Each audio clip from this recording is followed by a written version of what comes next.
ladies and gentlemen, the President of the United States.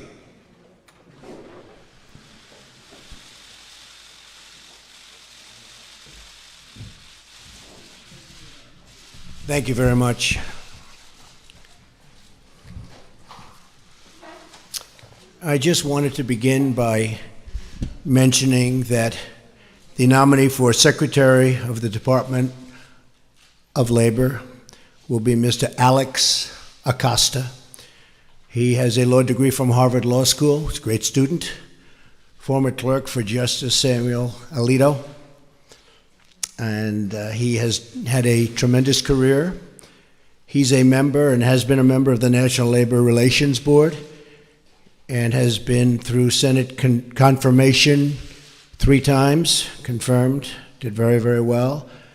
And so Alex, I've wished him the best. We just spoke, and he's going to be, I think he'll be a tremendous Secretary of Labor.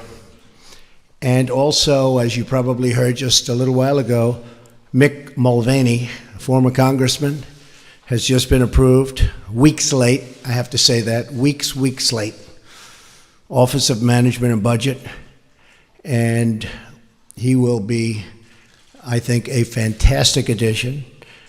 Paul Singer just left. As you know, Paul was very much involved with the anti-Trump, or as they say, never Trump. And Paul just left, and he's given us his total support. And it's all about unification. We're unifying the party, and hopefully we're going to be able to unify the country. It's very important to me. I've been talking about that for a long time, but it's very, very important to me. So I want to thank Paul Singer for being here and for coming up to the office. He was a very strong opponent, and now he's a very strong ally, and I appreciate that. I think I'll say a few words, and then we'll take some questions. And I had this time, we've been negotiating a lot of different transactions to save money on contracts that were terrible, including airplane contracts that were out of control and late and terrible, just absolutely catastrophic in terms of what was happening. And we've done some really good work. We're very proud of that. And then right after that, you prepare yourselves. We'll do some questions, unless you have no questions. That's always a possibility. I'm here today to update the American people on the incredible progress that has been made in the last 4 weeks since my inauguration. We have made incredible progress. I don't think there's ever been a president elected who in this short period of time has done what we've done. A new Rasmussen poll, in fact, because the people get it. Much of the media doesn't get it. They actually get it, but they don't write it, let's put it that way. But a new Rasmussen poll just came out just a very short while ago, and it has our approval rating at 55% and going up. The stock market has hit record numbers, as you know, and there has been a tremendous surge of optimism in the business world, which is, to me, means something much different than it used to. It used to mean, oh, that's good. Now it means that's good for jobs. Very different. Plants and factories are already starting to move back into the United States, and big league, Ford, General Motors, so many of them. I'm making this presentation directly to the American people with the media present, which is an honor to have you. This morning, because many of our nation's reporters and folks will not tell you the truth and will not treat the wonderful people of our country with the respect that they deserve. And I hope going forward we can be a little bit different and maybe get along a little bit better if that's possible. Maybe it's not, and that's okay too. Unfortunately, much of the media in Washington, D.C., along with New York, Los Angeles in particular, speaks not for the people, but for the special interests and for those profiting off a very, very obviously broken system. The press has become so dishonest that if we don't talk about it, we are doing a tremendous disservice to the American people. Tremendous disservice. We have to talk about it to find out what's going on, because the press honestly is out of control. The level of dishonesty is out of control. I ran for president to represent the citizens of our country. I am here to change the broken system so it serves their families and their communities well. I am talking and really talking on this very entrenched power structure, and what we're doing is we're talking about the power structure. We're talking about its entrenchment. As a result, the media is going through what they have to go through to oftentimes distort, not all the time, and some of the media is fantastic, I have to say. They're honest and fantastic. But much of it is not. The distortion, and we'll talk about it, you'll be able to ask me questions about it. But we're not going to let it happen, because I'm here again to take my message straight to the people. As you know, our administration inherited many problems across government and across the economy. To be honest, I inherited a mess. It's a mess. At home and abroad, a mess. Jobs are pouring out of the country. You see what's going on with all of the companies leaving our country, going to Mexico and other places. Low pay, low wages, mass instability overseas, no matter where you look. The Middle East, a disaster. North Korea, we'll take care of it, folks. We're going to take care of it all. I just want to let you know, I inherited a mess. Beginning on day one, our administration went to work to tackle these challenges. On foreign affairs, we've already begun enormously productive talks with many foreign leaders, much of it you've covered, to move forward towards stability, security, and peace in the most troubled regions of the world, of which there are many. We have had great conversations with the United Kingdom and meetings, Israel, Mexico, Japan, China, and Canada. Really, really productive conversations. I would say far more productive than you would understand. We've even developed a new council with Canada to promote women's business leaders and entrepreneurs. Very important to me, very important to my daughter Ivanka. I have directed our defense community, headed by our great general, now Secretary Mattis. He's over there now, working very hard, to submit a plan for the defeat of ISIS, a group that celebrates the murder and torture of innocent people in large sections of the world. It used to be a small group, now it's in large sections of the world. They've spread like cancer. ISIS has spread like cancer. Another mess I inherited. And we have imposed new sanctions on the nation of Iran, who's totally taken advantage of our previous administration. And they're the world's top sponsor of terrorism. And we're not going to stop until that problem is properly solved. And it's not properly solved now. It's one of the worst agreements I've ever seen drawn by anybody. I've ordered plans to begin for the massive rebuilding of the United States military. I've had great support from the Senate. I've had great support from Congress generally. We've pursued this rebuilding in the hopes that we will never have to use this military. And I will tell you, that is I would be so happy if we never had to use it. But our country will never have had a military like the military we're about to build and rebuild. We have the greatest people on earth in our military, but they don't have the right equipment, and their equipment is old. I used it, I talked about it at every stop. Depleted. It's depleted. It won't be depleted for long. And I think one of the reasons I'm standing here instead of other people is that, frankly, I talked about we have to have a strong military. We have to have strong law enforcement also. So we do not go abroad in the search of war. We really are searching for peace, but it's peace through strength. At home, we have begun the monumental task of returning the government back to the people on a scale not seen in many, many years.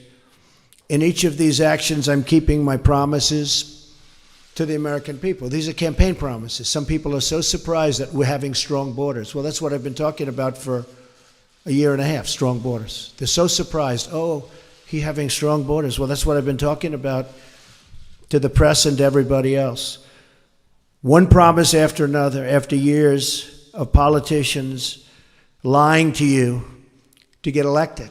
They lied to the American people in order to get elected. Some of the things I'm doing probably aren't popular, but they're necessary for security and for other reasons. And then coming to Washington and pursuing their own interests, which is more important to many politicians. I'm here following through on what I pledged to do. That's all I'm doing. I put it out before the American people, got 306 electoral college votes. I wasn't supposed to get 222. They said there's no way to get 222. 230 is impossible. 270, which you need, that was laughable. We got 306 because people came out and voted like they've never seen before. So that's the way it goes.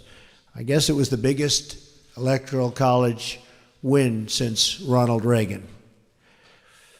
In other words, the media is trying to attack our administration because they know we are following through on pledges that we made, and they're not happy about it for whatever reason. But a lot of people are happy about it. In fact, I'll be in Melbourne, Florida at 5 o'clock on Saturday, and I just heard that the crowds are massive that want to be there. I turn on the TV, open the newspapers, and I see stories of chaos. Chaos. Yet it is the exact opposite. This administration is running like a fine-tuned machine, despite the fact that I can't get my cabinet approved. And they're outstanding people, like Senator Dan Coates, who's there, one of the most respected men in the Senate. He can't get approved.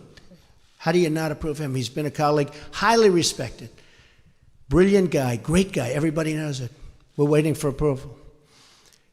So we have a wonderful group of people that's working very hard, that's being very much misrepresented about, and we can't let that happen. So if the Democrats all you have to do is look at where they are right now. The only thing they can do is delay, because they've screwed things up royally, believe me. Let me list to you some of the things that we've done in just a short period of time. I just got here. I got here with no cabinet. Again, each of these actions is a promise I made to the American people. So we'll go over just some of them, and we have a lot happening next week and in the weeks coming. We've withdrawn from the job-killing disaster known as Trans-Pacific Partnership. We're going to make trade deals, but we're going to have one-on-one deals, bilateral. We're going to have one-on-one deals. We've directed the elimination of regulations that undermine manufacturing and called for expedited approval of the permits needed for America and American infrastructure. And that means plant, equipment, roads, bridges, factories. People take 10, 15, 20 years to get disapproved for a factory. They go in for a permit. It's many, many years. And then at the end of the process, they spend tens of millions of dollars on nonsense. And at the end of the process, they get rejected. Now, they may be rejected with me, but it's going to be a quick rejection. Not going to take years. But mostly, it's going to be an acceptance. We want plants built, and we want factories built, and we want the jobs. We don't want the jobs going to other countries. We've imposed a hiring freeze on non-essential federal workers. We've imposed a temporary moratorium on new federal regulations. We've issued a game-changing new rule that says for each one new regulation, 2 old regulations must be eliminated. Makes sense. Nobody's ever seen regulations like we have. You go to other countries and you look at industries they have and you say, let me see your regulations. And they're a fraction, just a tiny fraction of what we have. And I want regulations because I want safety, I want all environmental situations to be taken properly care of. It's very important to me. But you don't need 4 or 5 or 6 regulations to take care of the same thing. We've stood up for the men and women of law enforcement, directing federal agencies to ensure they are protected from crimes of violence. We've directed the creation of a task force for reducing violent crime in America, including the horrendous situation, take a look at Chicago and others, taking place right now in our inner cities. Horrible. We've ordered the Department of Homeland Security and Justice to coordinate on a plan to destroy criminal cartels coming into the United States with drugs. We're becoming a drug-infested nation. Drugs are becoming cheaper than candy bars, and we're not going to let it happen any longer. We've undertaken the most substantial border security measures in a generation to keep our nation and our tax dollars safe, and are now in the process of beginning to build a promised wall on the southern border. Met with General, now Secretary Kelly, yesterday, and we're starting that process. And the wall is going to be a great wall, and it's going to be a wall negotiated by me. The price is going to come down just like it has on everything else I've negotiated for the government. And we're going to have a wall that works. We're not going to have a wall like they have now, which is either non-existent or a joke. We've ordered a crackdown on sanctuary cities that refuse to comply with federal law and that harbor criminal aliens, and we've ordered an end to the policy of catch and release on the border. No more release. No matter who you are, release. We've begun a nationwide effort to remove criminal aliens, gang members, drug dealers, and others who pose a threat to public safety. We are saving American lives every single day. The court system has not made it easy for us. And are even creating a new office in Homeland Security dedicated to the forgotten American victims of illegal immigrant violence, of which there are many. We've taken decisive action to keep radical Islamic terrorists out of our country. Though parts of our necessary and constitutional actions were blocked by a judge's, in my opinion, incorrect and unsafe ruling, our administration is working night and day to keep you safe, including reporters safe, and is vigorously defending this lawful order. I will not back down from defending our country. I got elected on defense of our country, and I keep my campaign promises. And our citizens will be very happy when they see the result. They already are, I can tell you that. Extreme vetting will be put in place, and it already is in place in many places. In fact, we had to go quicker than we thought because of the bad decision we received from a circuit that has been overturned at a record number. I've heard 80%. I find that hard to believe. That's just a number I heard, that they're overturned 80% of the time. I think that circuit is in chaos, and that circuit is frankly in turmoil. But we are appealing that, and we are going further. We're issuing a new executive action next week that will comprehensively protect our country. So we'll be going along the one path and hopefully winning that. At the same time, we will be issuing a new and very comprehensive order to protect our people. And that'll be done sometime next week, toward the beginning or middle at the latest part. We've also taken steps to begin construction of the Keystone Pipeline and Dakota Access Pipelines, thousands and thousands of jobs, and put new Buy American measures in place to require American steel for American pipelines. In other words, they build a pipeline in this country, and we use the powers of government to make that pipeline happen. We want them to use American steel. And they're willing to do that, but nobody ever asked before I came along. Even this order was drawn, and they didn't say that. And I'm reading the order, I'm saying, why aren't we using American steel? And they said, that's a good idea, we put it in. To drain the swamp of corruption in Washington, D.C., I've started by imposing a 5-year lobbying ban on White House officials and a lifetime ban on lobbying for a foreign government. We've begun preparing to repeal and replace Obamacare. Obamacare is a disaster, folks. It's a disaster. You know, you can say, oh, Obamacare. I mean, they fill up our rallies with people that you wonder how they get there, but they're not the Republican people that our representatives are representing. So we've begun preparing to repeal and replace Obamacare and are deep in the midst of negotiations on a very historic tax reform to bring our jobs back. We're going to bring our jobs back to this country, big league. It's already happening, but big league. I've also worked to install a cabinet over the delays and obstruction of Senate Democrats. You've seen what they've done over the last long number of years. That will be one of the great cabinets ever assembled in American history. You look at Rex Tillerson, is out there negotiating right now. General Mattis, I mentioned before, General Kelly. We have great people. Mick is with us now. We have great people.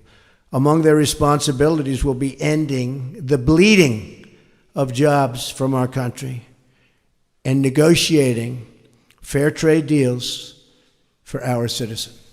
Now look, fair trade, not free, fair. If a country is taking advantage of us, we're not going to let that happen anymore. Now, every country takes advantage of us, almost.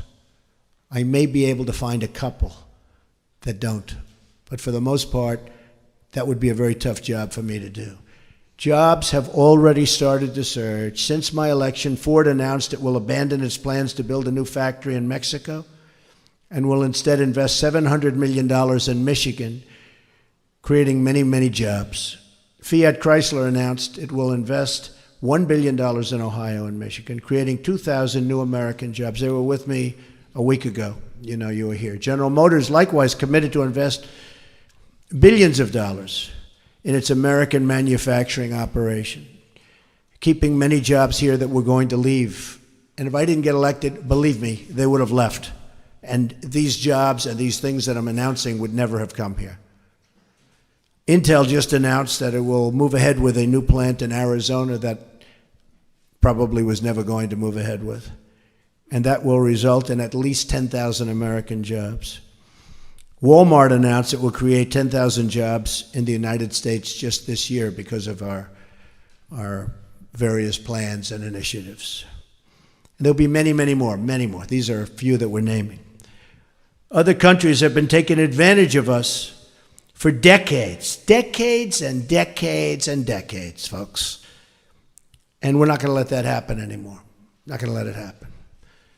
And one more thing, I have kept my promise to the American people by nominating a justice of the United States Supreme Court, Judge Neil Gorsuch, who is from my list of 20 and who will be a true defender of our laws and our Constitution.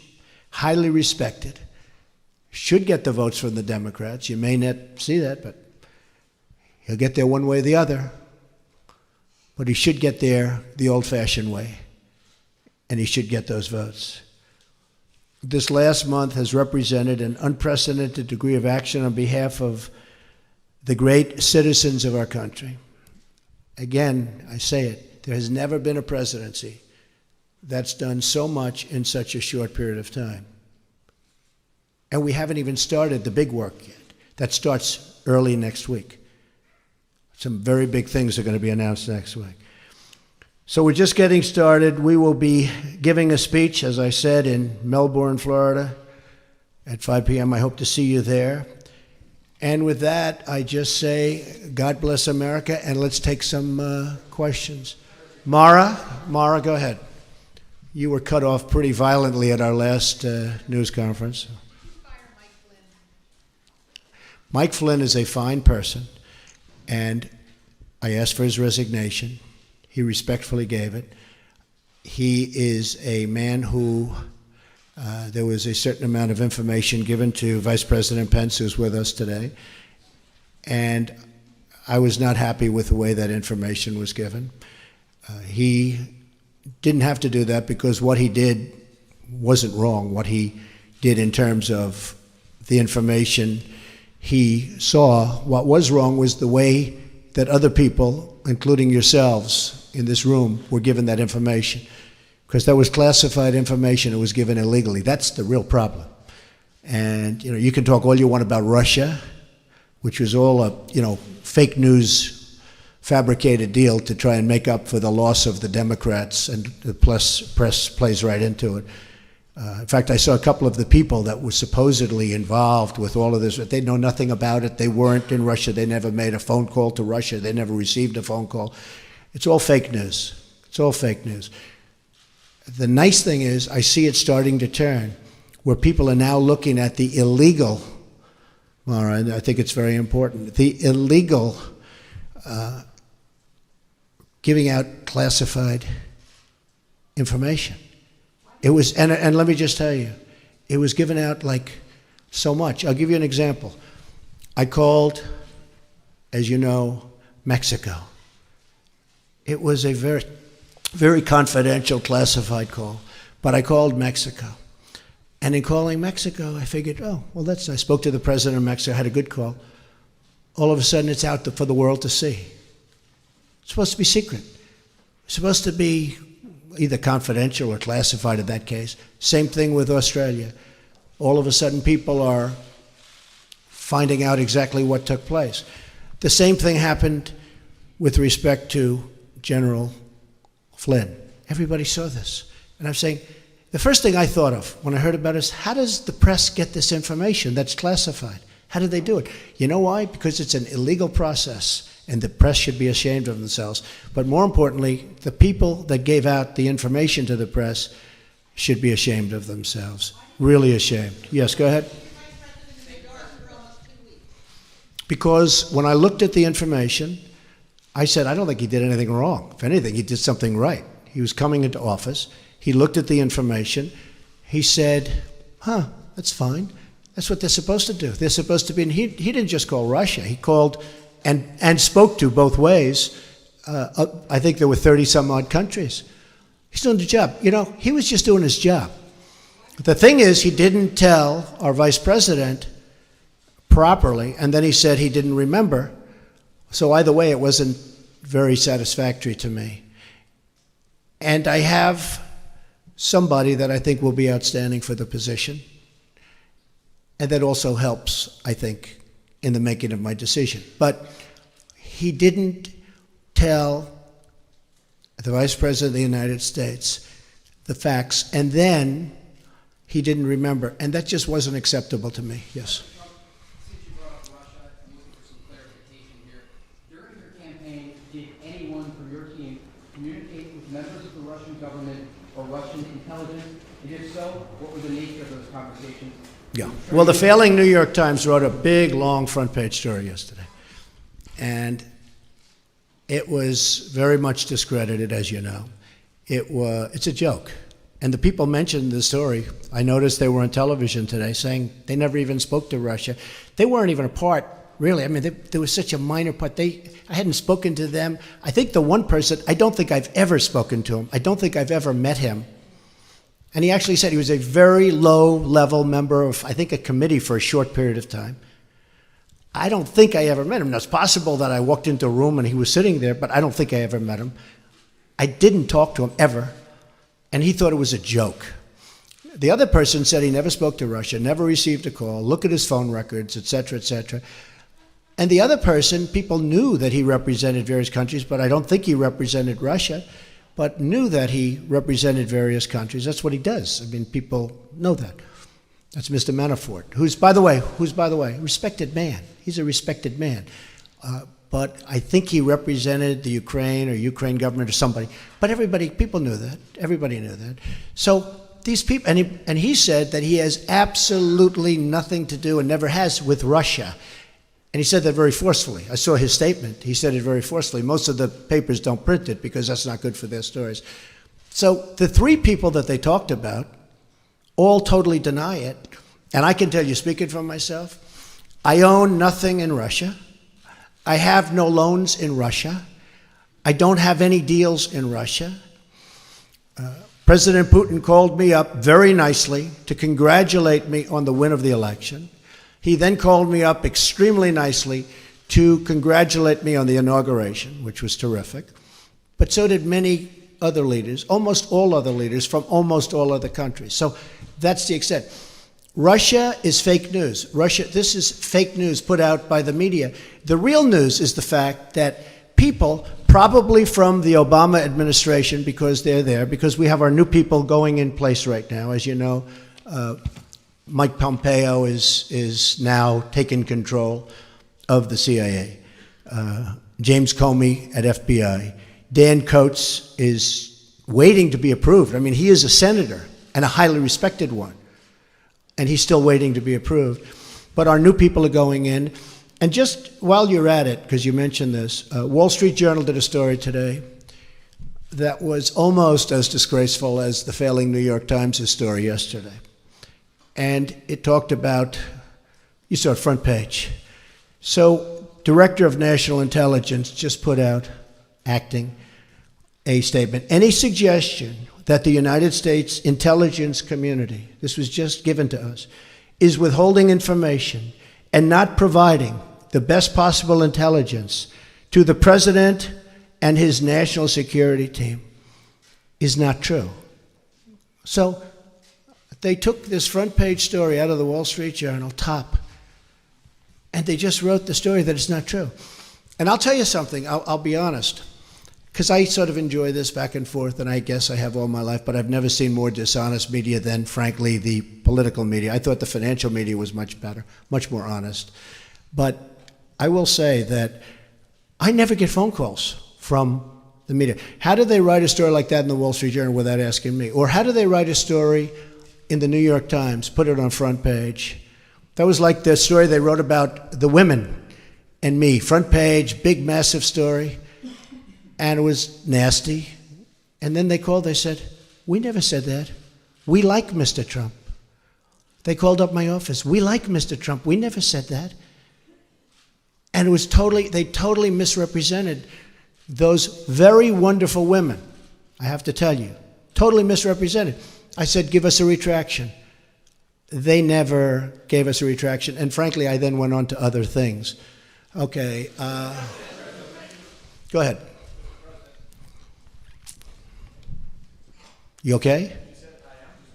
Good. Very simple. You said today that you had the biggest electoral margin since Ronald Reagan, 304, 306 electoral votes. In fact, President Obama got 365. Well, I'm talking about Republican. Yeah. Obama 300. Yeah. George H.W. Bush 426 when he won as president. So why should Americans trust? Well, no, I was given that information. I don't know. I was just given. We had a very, very big margin. I guess my question is, why should Americans trust you when you accuse the information they receive of being fake when you're providing information? Well, I don't know. I was given that information. I've seen that information around. But it was a very substantial victory. Do you agree with that? Okay, thank you. That's a good answer. Yes. Good, sure. Can you tell us, in determining that Lieutenant General Flynn was no wrongdoing in your mind, what evidence was weighed? Did you ask for transcripts of these telephone intercepts with Russian officials, particularly Ambassador Kislyak, who he was communicating with? What evidence did you weigh to determine that there was no wrongdoing? Further to that, sir, you said on a couple of occasions this morning you were going to aggressively pursue the source of these leaks. We are. Can we ask what we're going to do, and also you've heard about a review of the intelligence community, and I see the fine work of the Well, first of all, about that, we now have Dan Coates, hopefully soon, Mike Pompeo, and James Comey, and they're in position. So I hope that we'll be able to straighten that out without using anybody else. The gentleman you mentioned is a very talented man, very successful man, and he has offered his services, and it's something we may take advantage of. But I don't think we'll need that at all because of the fact that, I think that we're going to be able to straighten it out very easily on its own. As far as the general's concerned, when I first heard about it, I said, that doesn't sound wrong. My counsel came, Don McGahn, White House counsel, and he told me, and I asked him, and he can speak very well for himself. He said he doesn't think anything is wrong. He really didn't think, it was really what happened after that, but he didn't think anything was done wrong. I didn't either, because I waited a period of time and I started to think about it. I said, well, I don't see, to me he was doing the job. The information was provided by, who I don't know, Sally Yates, and I was a little surprised because I said, doesn't sound like he did anything wrong there, but he did something wrong with respect to the vice president, and I thought that was not acceptable. As far as the actual making the call, in fact, I've watched various programs and I've read various articles where he was just doing his job. That was very normal. You know, first everybody got excited because they thought he did something wrong. After they thought about it, it turned out he was just doing his job. So, and I do, and by the way, with all of that being said, I do think he's a fine man. Yes, John? Yeah, go ahead, finish off, then I'll get you, John. Yes, we're looking at him very, very serious. I've gone to all of the folks in charge of the various agencies, and I've actually called the Justice Department to look into the leaks. Those are criminal leaks. They're put out by people either in agencies. I think you'll see it stopping because now we have our people in. You know, again, we don't have our people in because we can't get them approved by the Senate. We just had Jeff Sessions approved in Justice as an example. So we are looking into that very seriously. It's a criminal act. You know what I say, when I was called out on Mexico, I was shocked because all this equipment, all this incredible phone equipment. When I was called out on Mexico, I was really, really surprised. But I said, you know, it doesn't make sense. That won't happen. But that wasn't that important to call. It was fine. I could show it to the world, and he could show it to the world. The president, who's a very fine man, by the way. Same thing with Australia. I said, that's terrible that it was leaked, but it wasn't that important. But then I said to myself, what happens when I'm dealing with the problem of North Korea? What happens when I'm dealing with the problems in the Middle East? Are you folks going to be reporting all of that very, very confidential information, very important, very, you know, I mean, at the highest level? Are you going to be reporting about that too?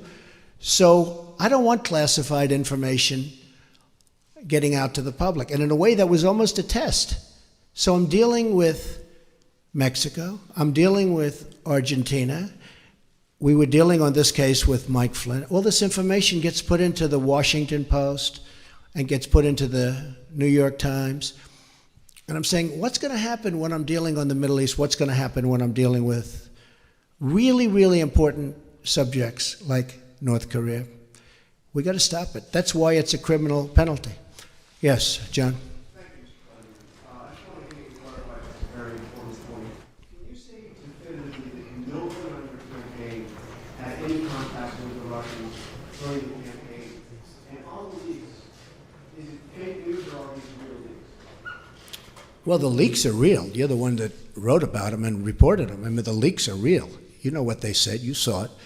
And the leaks are absolutely real. The news is fake because so much of the news is fake. So one thing that I felt it was very important to do, and I hope we can correct it, because there's nobody I have more respect for, well, maybe a little bit, but than reporters, than good reporters. It's very important to me, and especially in this position. It's very important. I don't mind bad stories. I can handle a bad story better than anybody, as long as it's true. And, you know, over a course of time, I'll make mistakes and you'll write badly, and I'm okay with that. But I'm not okay when it is fake. I mean, I watch CNN, it's so much anger and hatred, and just the hatred. I don't watch it anymore because it's very good. He's saying no. It's okay, Jim. It's okay, Jim, you'll have your chance. But I watch others too. You're not the only one, so don't feel badly. But I think it should be straight. I think it would be frankly more interesting. I know how good everybody's ratings are right now, but I think that'd actually be better. People, I mean, you have a lower approval rate than Congress. I think that's right. I don't know, Peter, is that one right? Because, you know, I think they have I heard lower than Congress. But honestly, the public would appreciate it. I'd appreciate it. Again, I don't mind bad stories when it's true. But we have an administration where the Democrats are making it very difficult. I think we're setting a record or close to a record in the time of approval of a cabinet. I mean, the numbers are crazy. When I'm looking, some of them had approved immediately. I'm going forever. And I still have a lot of people that we're waiting for. And that's all they're doing is delaying. And you look at Schumer and the mess that he's got over there. and they have nothing going. The only thing they can do is delay. And, I think they'd be better served by, approving and making sure that they're happy and everybody's good. And sometimes, I know President Obama lost 3 or 4, and you lose them on the way, and that's okay, that's fine. But I think they would be much better served, John, if they just went through the process quickly. This is pure delay tactics. And they say it, and everybody understands it. Yeah, go ahead, Jim.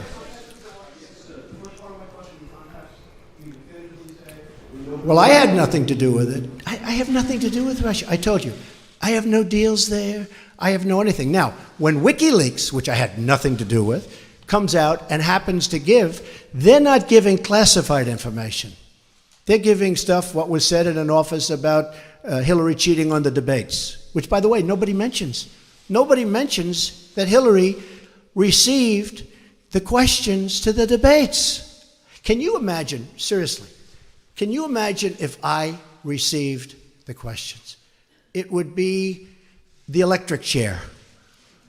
Okay? He should be put in the electric. You would even call for the reinstitution of the death penalty, okay? Maybe not you, John. Yes, we'll do you next, Jim. I'll do you next. Yes? Sure. No, I didn't. But Mike, excuse me. No, I fired him because of what he said to Mike Pence. Very simple. Mike was doing his job. He was calling countries and his counterparts. So it certainly would have been okay with me if he did it. I would have directed him to do it if I thought he wasn't doing it. I didn't direct him, but I would have directed him because that's his job. And it came out that way. And in all fairness, I watched Dr. Charles Krauthammer the other night say he was doing his job. And I agreed with him. And since then, I've watched many other people say that. No, I didn't direct him, but I would have directed him if he didn't do it. Okay? Jim? Okay. Well, ask Jeff Zucker how he got his job, okay? Well, not too many. We do have other people. You do have other people, and your ratings aren't as good as some of the other people that are waiting. Pretty good right now, actually. Okay. Go ahead, Jim. If I may ask, sir, you said earlier that WikiLeaks was revealing information about the Hillary Clinton campaign during the election cycle. You welcomed that at one. I was okay with it. You said you loved WikiLeaks. At another campaign press conference, you called on the Russians to find the missing 30,000 emails. I'm wondering, sir, if you... Well, she was actually missing 33, and then that got extended with a whole maybe pile my after numbers are off a that. little bit too. No, but I did say 30, but it was actually higher than that. If I may ask you, sir, it sounds as though you do not have much credibility here when it comes to leaking, if that is something that you encouraged during the campaign. Fair question. Ready? If I may ask you that. No, but let me do one at a If I may time. ask Do you a mind? follow-up. Yes, sir. All right. So, in one case, you're talking about highly classified information. In the other case, you're talking about John Podesta saying bad things about the boss. I will say this. If John Podesta said that about me and he was working for me, I would have fired him so fast your head would have spun. He said terrible things about her. But it wasn't classified information. But in one case, you're talking about classified. Regardless, if you look at the RNC, we had a very strong, at my suggestion, and I give Reince great credit for this, at my suggestion, because I know something about this world, I said I want a very strong defensive mechanism. I don't want to be hacked. And we did that. And you have seen that they tried to hack us and they failed. The DNC did not do that. And if they did it, they could not have been hacked. But they were hacked and terrible things came in. And, the only thing that I do think is unfair is some of the things were when I heard some of those things, I picked up the papers the next morning and I said, oh, this is going to be front page. It wasn't even in the papers. Again, if I had that happen to me, it would be the biggest story in the history of publishing or the head of newspapers. I would have been the headline in every newspaper. I mean, think of it.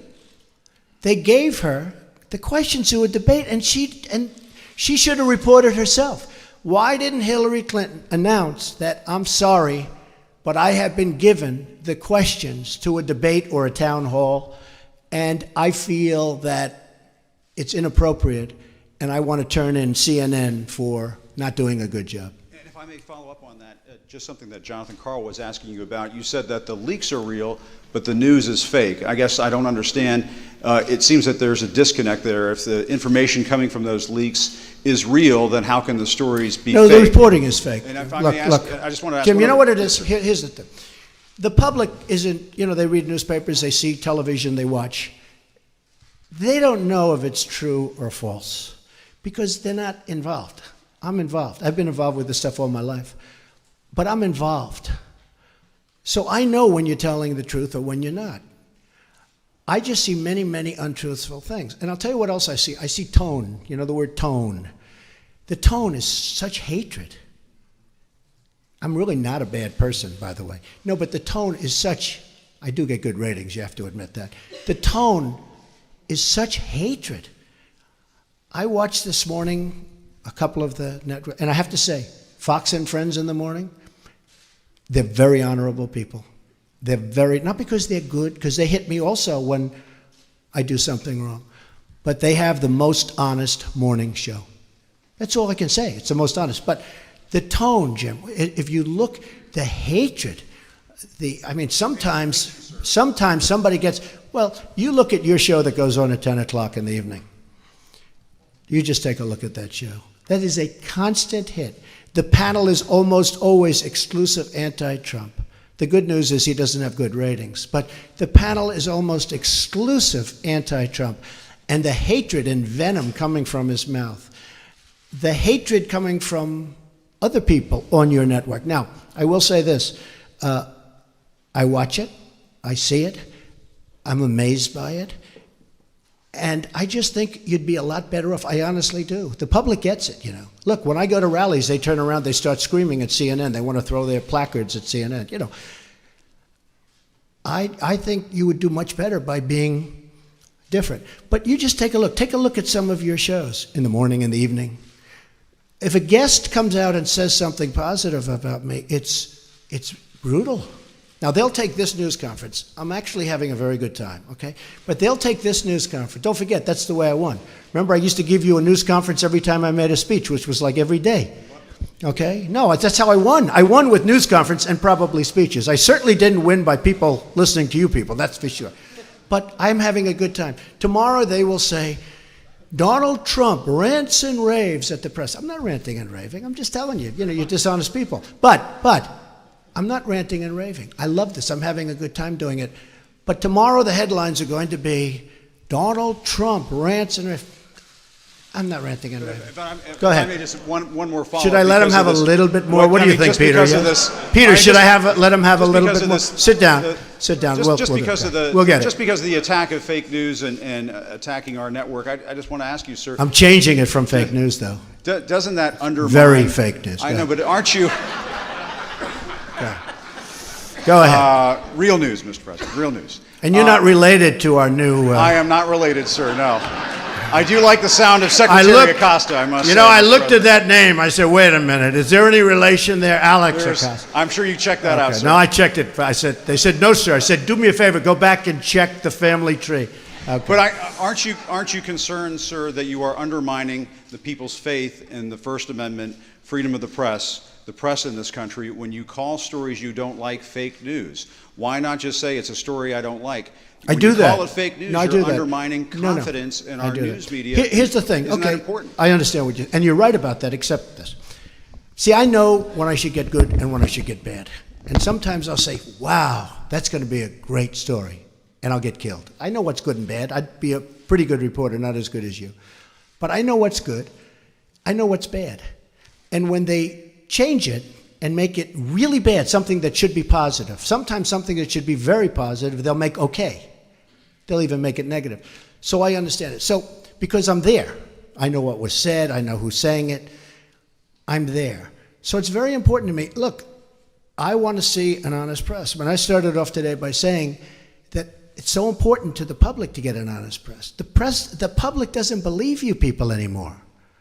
Now, maybe I had something to do with that. I don't know. But they don't believe you.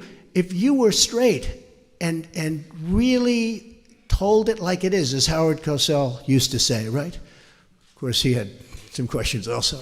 But if you were straight, I would be your biggest booster. I would be your biggest fan in the world, including bad stories about me.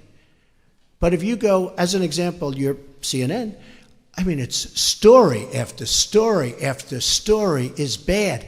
I won. And the other thing, chaos. There's zero chaos. We are running, this is a fine-tuned machine. And Reince happens to be doing a good job, but half of his job is putting out lies by the press. You know, I said to him yesterday, this whole Russia scam that you guys are building so that you don't talk about the real subject, which is illegal leaks. But I watched him yesterday working so hard to try and get that story proper. And I'm saying, here's my chief of staff, a really good guy, did a phenomenal job at RNC. I mean, he won the election, right? Won the presidency. We got some senators, we got some all over the country. You take a look, he's done a great job.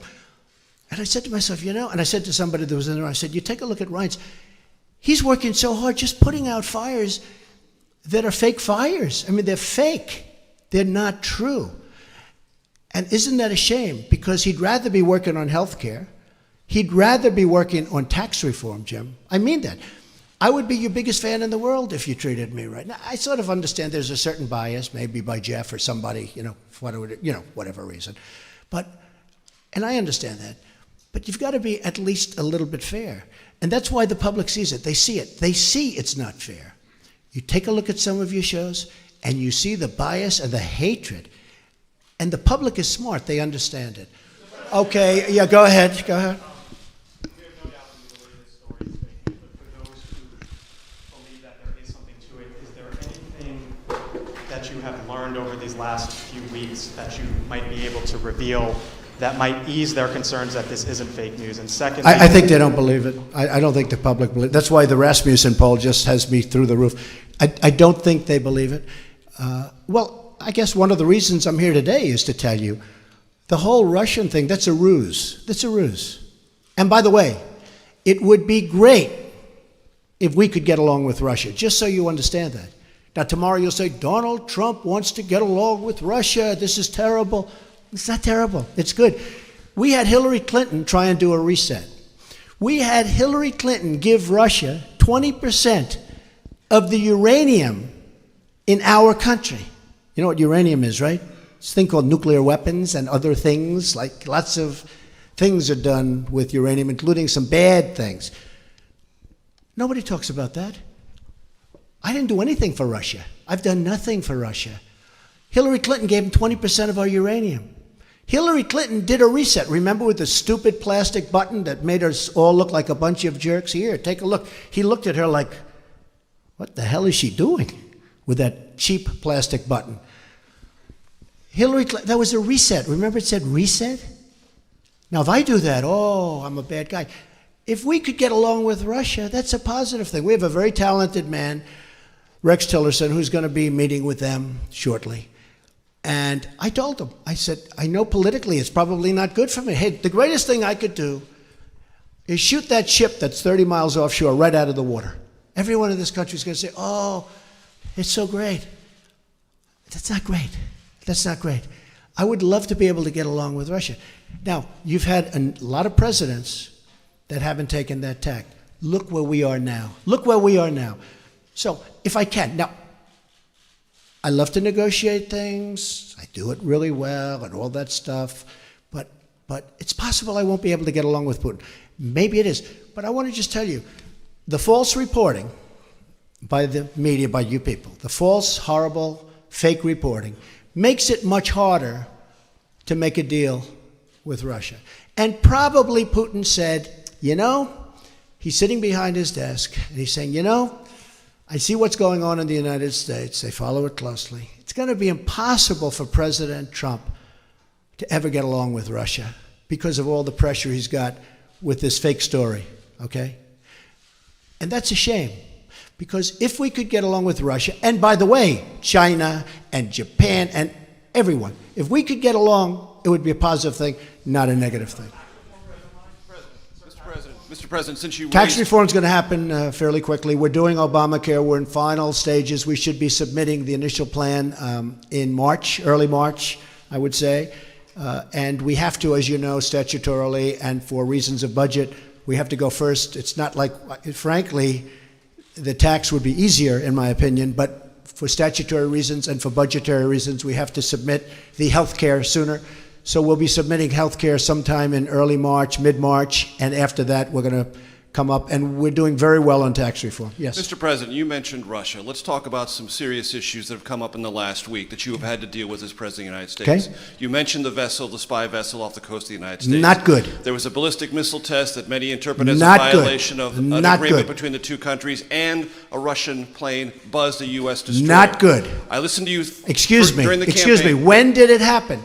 It happened when, if you were Putin right now, you would say, hey, we're back to the old games with the United States. There's no way Trump can ever do a deal with us because the public, you have to understand, if I was just brutal on Russia right now, just brutal, people would say, you would say, oh, isn't that wonderful? But I know you well enough. Then you would say, oh, he was too tough. He shouldn't have done that. Look, I'm just trying to find out your wait a minute, orientation to wait, those. excuse me just I'm one just trying to second. find out what you're All gonna of do about those it, Mr. things that you President. mentioned are very recent. Because probably Putin assumes that he's not going to be able to make a deal with me because it's politically not popular for me to make a deal. So Hillary Clinton tries a reset. It failed. They all tried. But I'm different than those people. Go ahead. How are you interpreting those moves, and what do you intend to do about them? Just have you the way given I said Rex it. Tillerson any advice or counsel I on have. how to deal? I have. And I'm so beautifully represented. I'm so honored that the Senate approved him. He's going to be fantastic. Yes, I think that I've Is already... Putin testing you, do you believe, sir? No, I don't think so. I think Putin probably assumes that he can't make a deal with me anymore because politically it would be unpopular for a politician to make a deal. I can't believe I'm saying I'm a politician, but I guess that's what I am now. Because, look, it would be much easier for me to be tough on Russia, but then we're not going to make a deal. Now, I don't know that we're going to make a deal. I don't know. We might not. But it would be much easier for me to be so tough. The tougher I am on Russia, the better. But you know what? I want to do the right thing for the American people. And to be honest, secondarily, I want to do the right thing for the world. If Russia and the United States actually got together and got along, and don't forget, we're a very powerful nuclear country, and so are they. There's no upside. We're a very powerful nuclear country, and so are they. I've been briefed, and I can tell you one thing about a briefing that we're allowed to say because anybody that ever read the most basic book can say it. Nuclear holocaust would be like no other. They're a very powerful nuclear country, and so are we. If we have a good relationship with Russia, believe me, that's a good thing, not a bad So thing. when you say they're not good, do you mean that Who they did are I say under... is not good? No, when I read off the three things that have recently happened. No, Each it's one of them not you said good, they're but they not happen. good. But do they damage the relationship? They Do all undermine happened recently. No, I'm this going to country's see what ability happens. to work with Russia? They all happened recently, and I understand what they're doing because they're doing the same thing. Now, again, maybe I'm not going to be able to do a deal with Russia, but at least I will have tried. And if I don't, does anybody really think that Hillary Clinton would be tougher on Russia than Donald Trump? Does anybody in this room really believe that? Okay? But I tell you one thing, she tried to make a deal. She had the reset. She gave all that valuable uranium away. She did other things. You know, they say I'm close to Russia. Hillary Clinton gave away 20% of the uranium in the United States. She's close to Russia. Can we You know what I gave to Russia? You know what I gave? Nothing. Can we conclude there'll be no response to these particular provocations? Yeah, I'm not going to tell you anything about what response I do. I don't talk about military response. I don't say I'm going into Mosul in 4 months. We are going to attack Mosul in 4 months. Then 3 months later, we are going to attack Mosul in 1 month. Next week, we are going to attack Mosul. In the meantime, Mosul is very, very difficult. You know why? Because I don't talk about military, and I don't talk about certain other things. You're going to be surprised to hear that. And by the way, my whole campaign, I'd say that. Right. So I don't have to tell you. There I will don't be a want to be one of response. these guys that say, yes, here's what we're going to do. I don't have to do that. There I will don't be a have to res- tell in you other what words, I'm there going will to be a do in North response, Korea. Mr. Wait a President. minute. I don't have to tell you what I'm going to do in North Korea. And I don't have to tell you what I'm going to do with Iran. You know why? Because they shouldn't know. And eventually you guys are going to get tired of asking that question. So when you ask me, what am I going to do with the ship, the Russian ship as an example, I'm not going to tell you. But hopefully I won't have to do anything. But I'm not going to tell you. Okay. Thanks. Can I just ask you, thank you very much, Mr. President. Where are you from? BBC. Okay. Here's another beauty. It's a good line. Impartial, free and fair. Yeah, sure. Mr. President, Just like CNN, right? on the travel ban, we could banter back and forth. On the travel ban, would you accept that that was a good example of the smooth running of government? Yeah, I do. I do. Let me tell you about the Were there travel. any mistakes in that? Wait. I know who you are. Just wait. Let me tell you about the travel ban. We had a very smooth rollout of the travel ban, but we had a bad court. We got a bad decision. We had a court that's been overturned. Again, maybe wrong, but I think it's 80% of the time. A lot. We had a bad decision. We're going to keep going with that decision. We're going to put in a new executive order next week sometime. But we had a bad decision. That's the only thing that was wrong with the travel ban. You had Delta with a massive problem with their computer system at the airports. You had some people that were put out there, brought by very nice buses, and they were put out at various locations. Despite that, the only problem that we had is we had a bad court. We had a court that gave us what I consider to be, with great respect, a very bad decision. Very bad for the safety and security of our country. The rollout was perfect. Now, what I wanted to do was do the exact same executive order, but said one thing, and I said this to my people: give them a 1-month period of time. But General Kelly, now Secretary Kelly, said, if you do that, all these people will come in a month, the bad ones. You do agree there are bad people out there, right? They're not everybody that's like you. You have some bad people out there. So Kelly said, you can't do that. And he was right. As soon as he said it, I said, wow, never thought of it. I said, how about 1 week? He said, no good. You got to do it immediately, because if you do it immediately, they don't have time to come in. Now, nobody ever reports that. But that's why we did it quickly. Now, if I would have done it a month, everything would have been perfect. The problem is we would have wasted a lot of time and maybe a lot of lives, because a lot of bad people would have come into our country. Now, in the meantime, we're vetting very, very strongly. Very, very strongly. But we need help, and we need help by getting that executive order passed. Just a brief follow-up, but if it's so urgent, why not introduce... Yes, go ahead. I was hoping that we could get a yes or no answer on one of these questions involving Russia. Can you say whether you are aware that anyone who advised your campaign had contacts with Russia during the course of the election? Well, I told you, General Flynn obviously was dealing, so that's one person, but he was dealing as he should have been. During the election? No, nobody that I know of. Nobody So you're that not I know. aware of any contacts during the course Look. of the election? How many times do I have to answer this question? Can you just say Russia yes or no is on a it? ruse. Yeah, I know you have to get up and ask a question, so important. Russia is a ruse. I have nothing to do with Russia. Haven't made a phone call to Russia in years. Don't speak to people from Russia. Not that I wouldn't, I just have nobody to speak to. I spoke to Putin twice. He called me on the election, I told you this, and he called me on the inauguration a few days ago. We had a very good talk, especially the second one. Lasted for a pretty long period of time. I'm sure you probably get it because it was classified, so I'm sure everybody in this room perhaps has it. But we had a very, very good talk. I have nothing to do with Russia.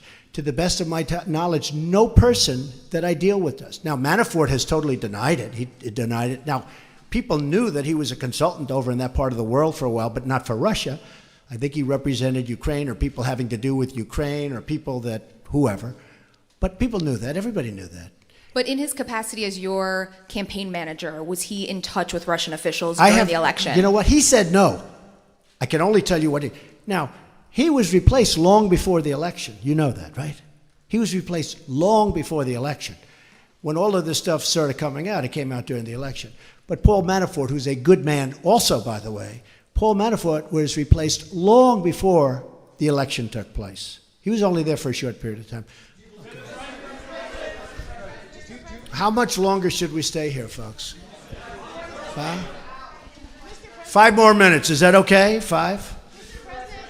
Wait, let's see. I want to find a friendly reporter. Used to say it was John. Are you a friendly reporter? Watch how friendly he is. Wait. Watch how friendly he is. Go ahead. Go ahead. So, first of all, my name is Jake Turks from Omni Magazine, and despite what so many colleagues may have been reporting, I haven't seen anybody in my community accuse either yourself or anyone on your staff of being anti-Semitic. We understand that you have 2 grandchildren who are Zayis. Thank you. However, What we are concerned about, and what we haven't really heard being addressed, is an update in anti-Semitism and how the government is trying to take care of it. There's been a report out that 48 bomb threats have been made against Jewish centers all across the country in the last couple of weeks. There are people who are committing anti-Semitic acts or threatening to... You see, he said he was going to ask a very simple, easy question. And it's not. It's not. Not a simple question, not a fair question. Okay, sit down. I understand the rest of your question. So here's the story, folks. Number one, I am the least anti-Semitic person that you've ever seen in your entire life. Number two, racism. The least racist person. In fact, we did very well relative to other people running as a Republican. Quiet, quiet, quiet. See, he lied about he was going to get up and ask a very straight, simple question. So, you know, it's welcome to the world of the media. But let me just tell you something, that I hate the charge. I find it repulsive. I hate even the question, because people that know me, and you heard the Prime Minister, you heard Netanyahu yesterday. Did you hear him? Bibi. He said, I've known Donald Trump for a long time. And then he said, forget it. So you should take that instead of having to get up and ask a very insulting question like that. Yeah, go ahead. Go ahead. Go ahead. Thank you. I'm Lisa from the PBS. See, it just shows you about the press, but that's the way the press is. Thank you, Mr. President. Lisa Desjardins from the PBS NewsHour. Good. On national security and immigration, can you give us more details on the executive order you plan for next week, even its broad outlines? Yeah. Will it be focused on specific very fair countries? question. And in addition, on the DACA program for immigration, Right. what is your plan? Do you plan to continue that program or to end it? We're going to show great heart. DACA is a very, very difficult subject for me, I will tell you. To me, it's one of the most difficult subjects I have, because you have these incredible kids, in many cases, not in all cases. In some of the cases, they're having DACA and they're gang members and they're drug dealers too. But you have some absolutely incredible kids, I would say mostly.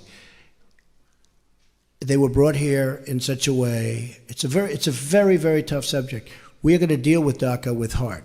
I have to deal with a lot of politicians, don't forget. And I have to convince them that what I'm saying is right. And I appreciate your understanding on that. But the DACA situation is a very, very difficult thing for me, because, you know, I love these kids. I love kids. I have kids and grandkids. And I find it very, very hard doing what the law says exactly to do. And, you know, the law is rough. I'm not talking about new laws. I'm talking the existing law is very rough. It's very, very rough.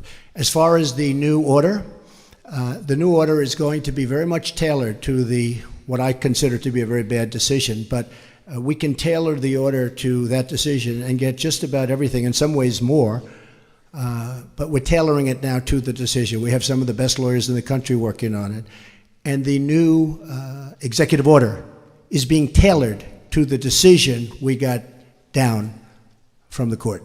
Okay?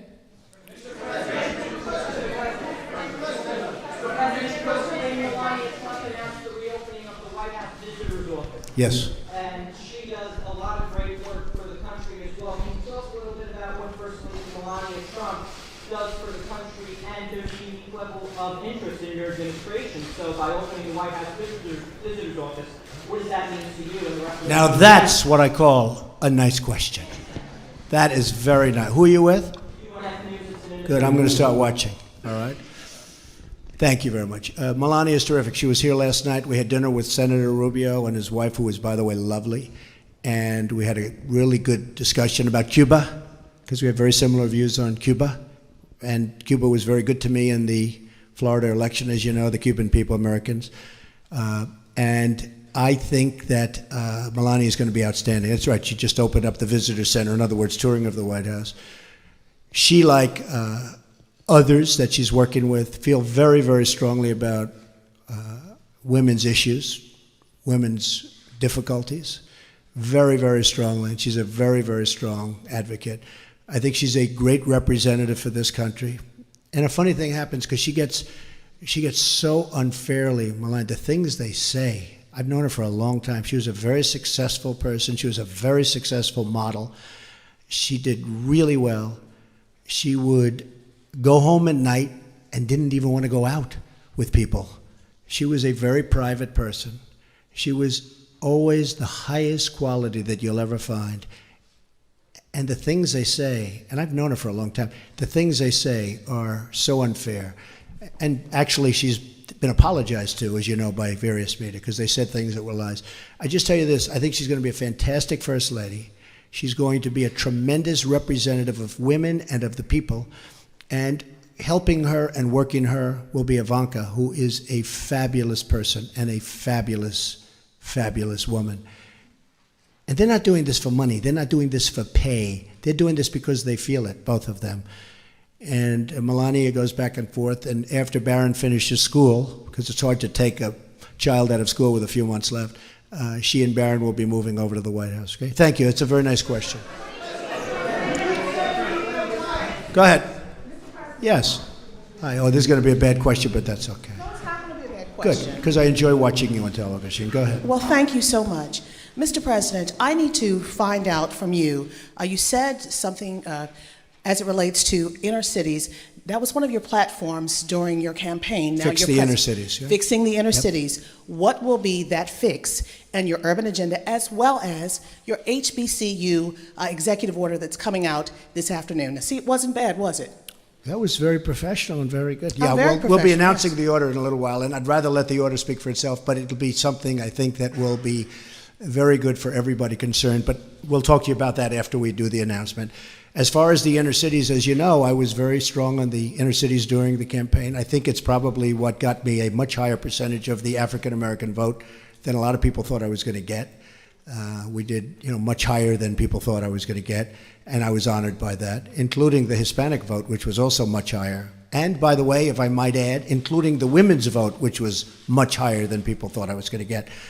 So we are going to be working very hard on the inner cities, having to do with education, having to do with crime.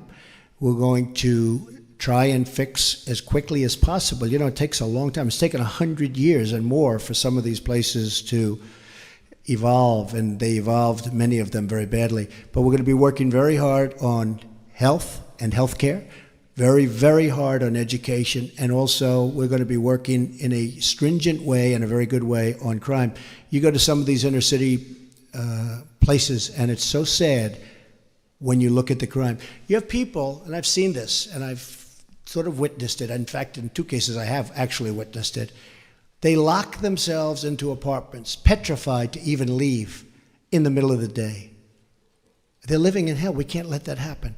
So we're going to be very, very strong. It's a great question, and it's a very difficult situation because it's been many, many years. It's been festering for many, many years. But we have places in this country that we have to fix. We have to help African American people that, for the most part, are stuck there. Hispanic American people. We have Hispanic American people that are in the inner cities, and they're living in hell.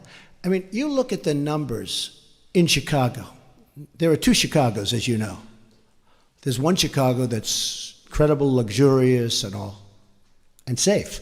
There's another Chicago that's worse than almost any of the places in the Middle East that we talk about and that you talk about every night on the newscasts. So we're going to do a lot of work on the inner cities. I have great people lined up to help with the inner cities. Well, okay? when you say the inner cities, are you going to include the CBC, Mr. President, in your conversations with your urban agenda, your inner city agenda, as well as? Am I going to include? Are you going to include the Congressional Black Caucus and the Congressional Well, Hispanic I would. Caucus, I tell you what. Do you want to set up the meeting? Do you want to set up the meeting? No. Are they friends of yours? I'm just a reporter. No, set up the meeting. I know some of them, but I'm sure Let's they're go. Set up watching a right meeting. I would love to meet with the Black Caucus. I think it's great, the Congressional Black Caucus. I think it's great. I actually thought I had a meeting with Congressman Cummings, and he was all excited, and then he said, "Oh, I can't move. It might be bad for me politically. I can't have that meeting." I was all set to have the meeting. We called him, and he was all set. I spoke to him on the phone. Very nice guy. I hear he wanted that meeting with you as well. He wanted it, but we called. They can't make a meeting with him. Every day I walk in, I said, I would like to meet with him because I do want to solve the problem. But he probably was told by Schumer or somebody like that, some other lightweight, he was probably told, don't meet with Trump It's bad politics, and that's part of the problem in this country. Okay, one more. Go ahead. No, one question. Two we can't handle. This room can't handle two. Go ahead. Give me the better of your two. I'll follow up on my colleague's question by asking, because it's not about your personality or your beliefs. We're talking about a rising anti-Semitism around the country, some of it by supporters in your name. What can you And some of it, and can I be honest with you? And this has to do with racism and horrible things that are put up. Some of it written by our opponents. You do know that. Do you understand that? You don't think anybody would do a thing like that. Some of the signs you'll see are not put up by the people that love or like Donald Trump. They're put up by the other side. And you think it's like playing it straight? No. But you have some of those signs, and some of that anger is caused by the other side. They'll do signs and they'll do drawings that are inappropriate. It won't be my people. It will be the people on the other side to anger people like you. Okay. Go ahead. Go ahead. Who is that? Where is that? Oh, stand up. You can. Oh, I'm working on it. No, I'm working on it very hard. No. Look, hey, just so you understand, we had a totally divided country for 8 years, and long before that, in all fairness to President Obama, long before President Obama, we have had a very divided. I didn't come along and divide this country. This country was seriously divided before I got here.